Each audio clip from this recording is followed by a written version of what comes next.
it is my obligation to not only obligation but also moral and legal obligation na sabihin sa couple na ito, maging sa inyo lahat na nandyan sa likod, yung principles of marriage. Ano ba yung principles? Principles means first law. Pag may narinig kang isang bagay na hindi mo madebate, that is called principle. Ibig sabihin, for example, pag sinabing silang lalaki at babae ay pinag-isa ng Diyos, hindi mo pwedeng debatihin yun. Dahil kahit mga scientists, ay hindi nila yun madebate. Na kahit si Albert Einstein, sabi niya, ang marriage daw ay risk. Ibig sabihin, pag risk, pag narinig niyo yung salitang risk o risky, pwedeng umiksi buhay mo. Sino mapapaiksi? Pwede yung asawa mo pasaway. Ang stress daw ay doon nagagaling ang lahat ng ating sakit. Na kahit wala kang bisyo, magugulat ka na lang, bigla ka nagkasakit.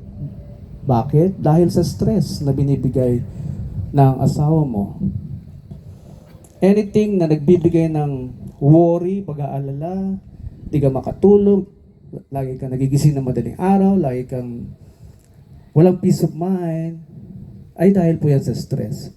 Yan ang medical term sa worry. Yung salitang stress. Worry, pag-aalala sa mga bagay-bagay. Kaya sabi ni Albert Einstein, may enjoy nyo ang journey ninyo together as husband and wife only kapag sinunod nyo ang isang bagay. Ano kaya yun? Sabi niya, only if you have one spirit. Pinag-isipan ko, ano ba ibig sabihin ng one spirit? Which means, kayong dalawa na pinag-isa ay nangangailangan lamang ng isang spirit. Spiritu. Kasi yung physical katawan natin, nagko-compose ng physical, yung psychological, at yung spiritual. Yung tatlong bagay na yan, ayon kay Abraham Maslow, na kailangang i-sustain, i-nurture all the time. Yung tatlong bagay ng tatlong component ng ating katawan. At yung tatlo na yan, ay merong pangatlong bagay, yung espiritu na nakakonect doon sa may gawa sa human beings. Yung nature, yung Diyos. Connected dapat ang spirit nyo sa Kanya para humaba ang inyong buhay together. Kaya nga sa marriage, walang iwanan dapat eh. Sabay kayong tatanda, sabay kayong ihimlay. Walang iwanan. So, paano magiging one spirit, Father? Ganito, maging unique among the many couples. Paano yun, Father? Paano ba maging unique? Unique kayo among the other couples because kayo yung hindi nagsisigawan na mag-asawa. Unique kayo among the other couples kasi kayo yung hindi nagdedebate habang nagbabatuhan ng gamit sa bahay. Unique kayo, hindi kayo ganun. Bakit kasi kailangan nyo maging unique? Eh, ang dami kasing ganun. No? Na ang tingin sa asawa, kontrabida. Ang tingin sa asawa, inferior. Siya ay superior. No? May mga babae din ganun. Eh, nag-asawa kasi ng inferior eh. Oh. Kaya ito namang lalaki, lilit ang tingin niya sa sarili niya. Kasi ang tingin ng babae sa kanya, inferior. Eh, bakit ba kasi may ganun? Sa kababasa ko, kaka-research ko, bakit ba kasi gano'n? No? By the way, mapapanood niyo ako sa TV5, sa Good Morning Kapatid, sa Julius and Tinti, Pampamilya Pilipino, sa Billionaire News Channel. Kapag relasyon, problema sa relasyon ng topic nila, ako ang favorite nila kunin, the speaker. So, tuklas ako ng tuklas ng sagot, no? Bakit ba kasi, Father, kailangan maging isa? Maging unique among the many couples na stressful ang kanilang pagsasama. Alam niyo yung sagot? Unang-una, knowledge. Kailangan naiintindihan mo yung pagkatao ng partner mo. Kaya pati scientist, tinuklas yan. No? Pag naintindihan mo yung pagkatao ng partner mo, malilimitahan yung dapat at di dapat mong gawin o sabihin. Sabi ng science, ang babae daw ay emotionally created. Pag sinabing emotional, talagang they have the tendency to be nagger. Mag-iingay yan. Bakit ba nagiging maingay? Kapag hindi masaya sa'yo, husband, mag-iingay talaga yan. Pag walang pera yan, mag-iingay yan. Di ba no, mami? Oh. Walang pera eh. Walang pamalengke, walang pang grocery, mag-iingay yan. Oh. Kaya kayong mga husbands, hindi pwedeng i-ignore yun. Hindi pwedeng i-disregard yun. Kailangan mo talagang kumayod. Okay? Oh.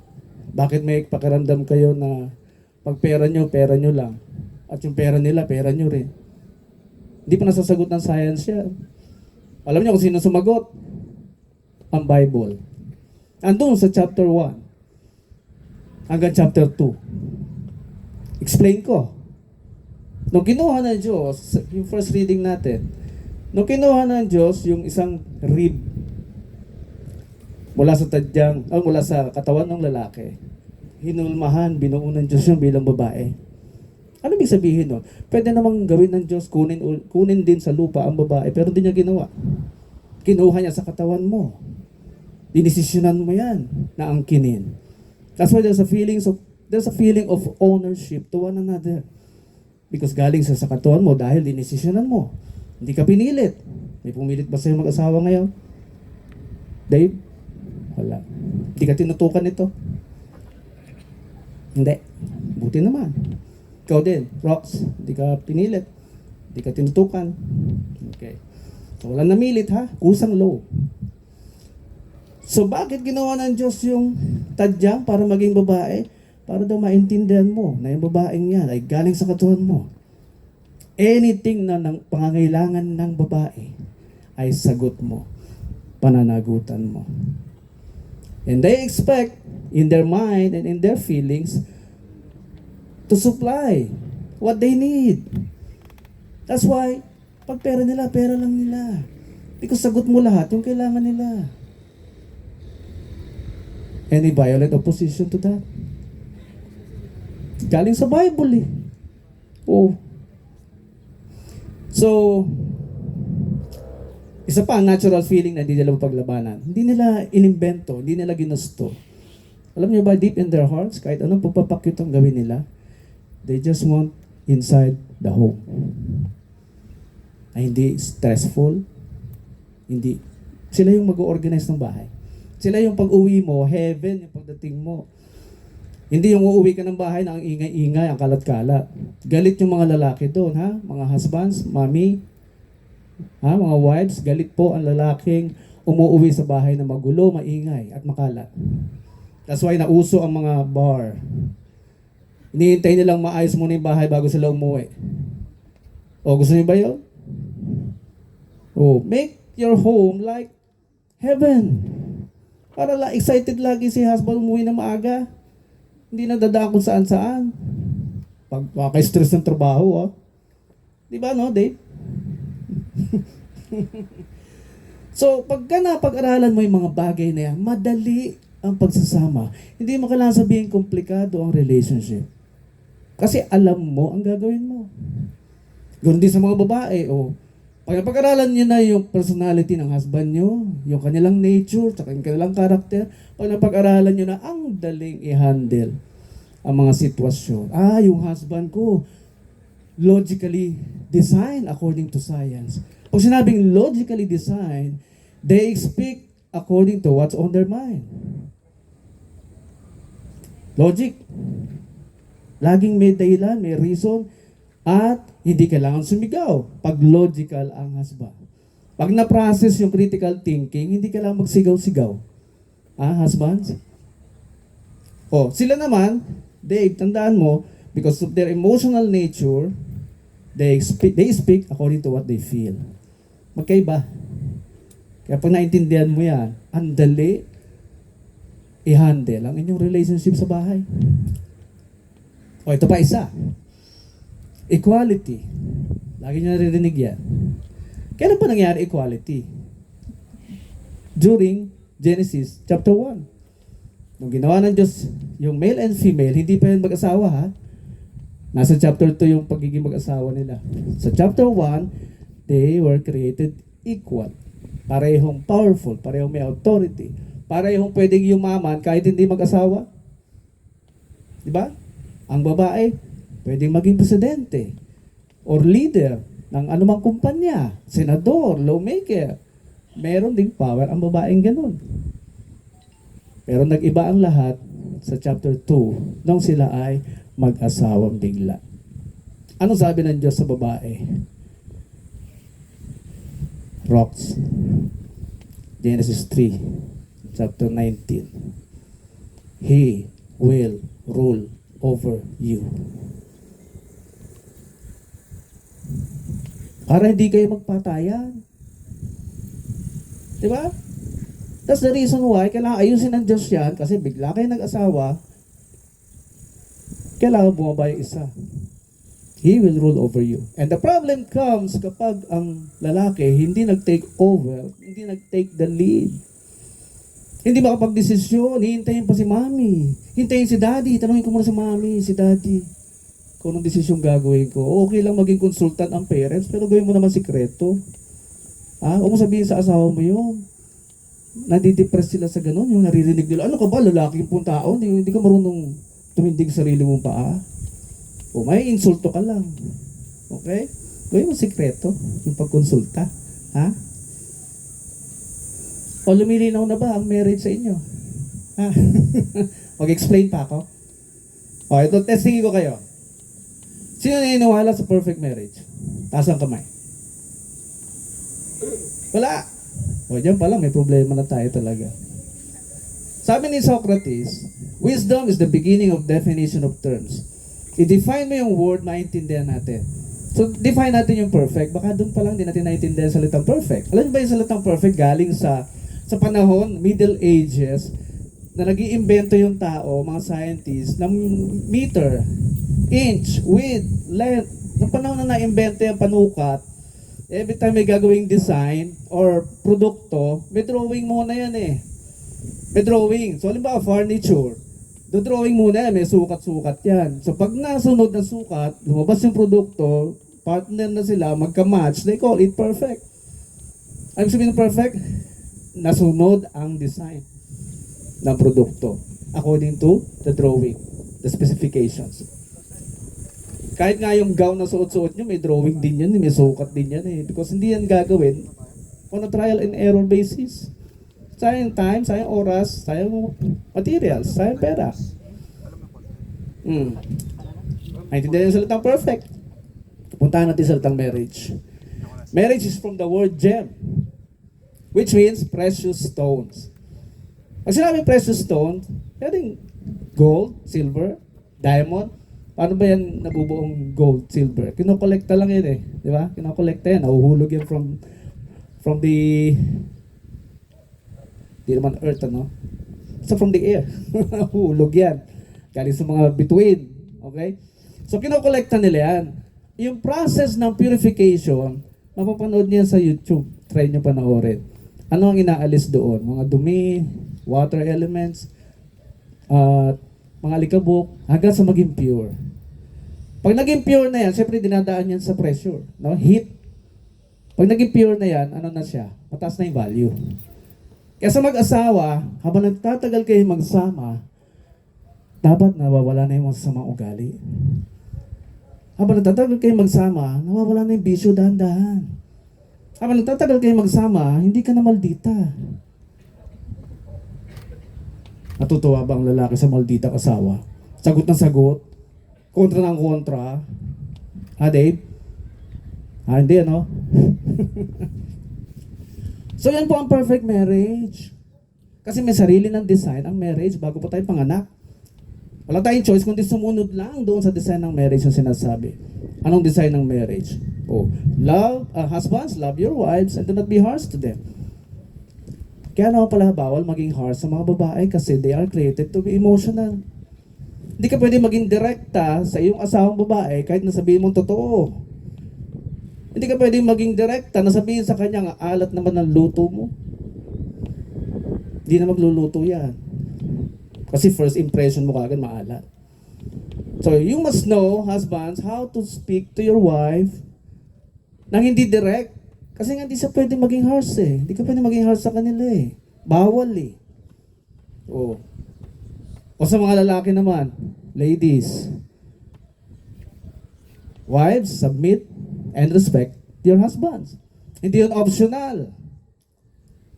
Hindi mo pwede sabihin sa husband mo na wala ka naman pera eh. Tagal ko lang gusto bilhin tong iPhone na to eh. Hindi mo mabili-bili eh.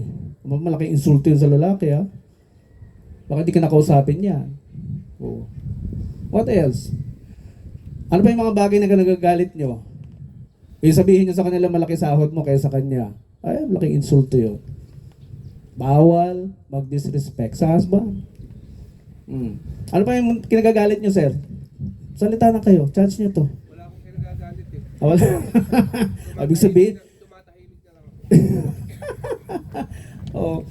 Pag hindi nagagalit yung lalaki, ibig sabihin, submissive yung wife. No? Baka ganon, submissive si wife. Tumatahimik na lang ako. Matahimik ka na lang. Okay.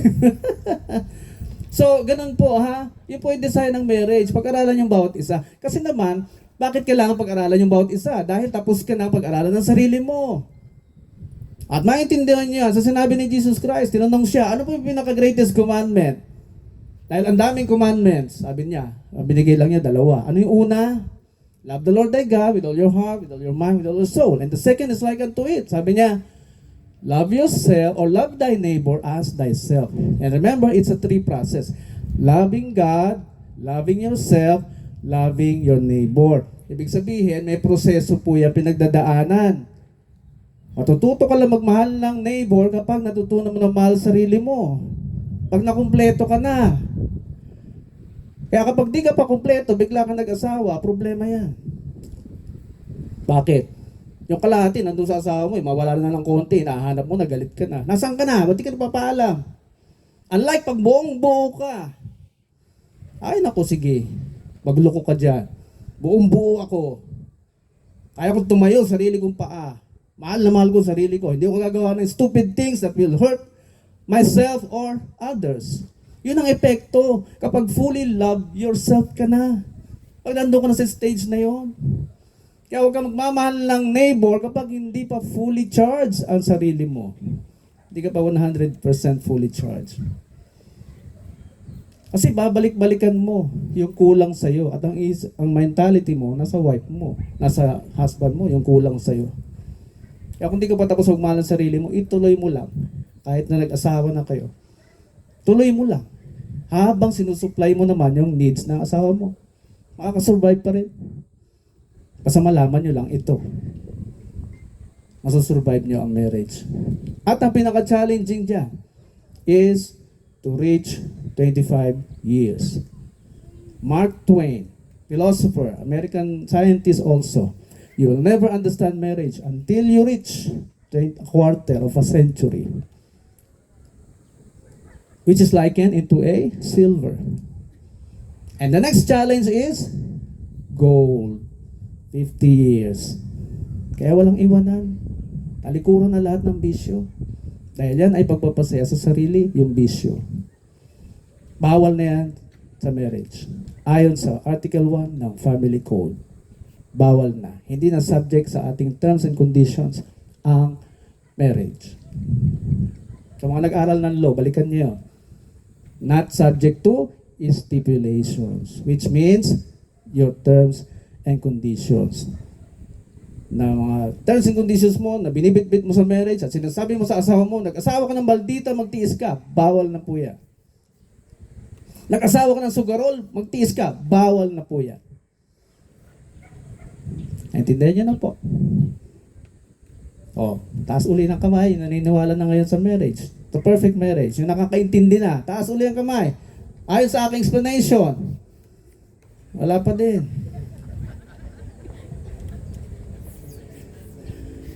Usap tayo mamaya sa likod, ha? Apply nyo to. Pag in-apply nyo yung mga sinabi ko, I don't think there will still be stresses in your marriage, in your relationship. Kahit na mag-boyfriend, girlfriend pa lang kayo, apply nyo yan. Yung pagiging isa sa lahat ng bagay. isang desisyon, isang pag-uusap, isang likes and dislikes. Malaking tulong po yun. Yung maging isa kayo sa lahat ng bagay. At never kayo magiging magkaaway. So ito ang goal. Last na. Nakanta ka. Masundan mo lang ako.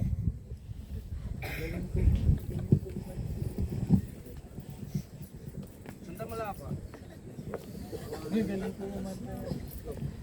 I wanna make you smile whenever you said carry around whenever arthritis is bad, and all I wanna do is grow old with you.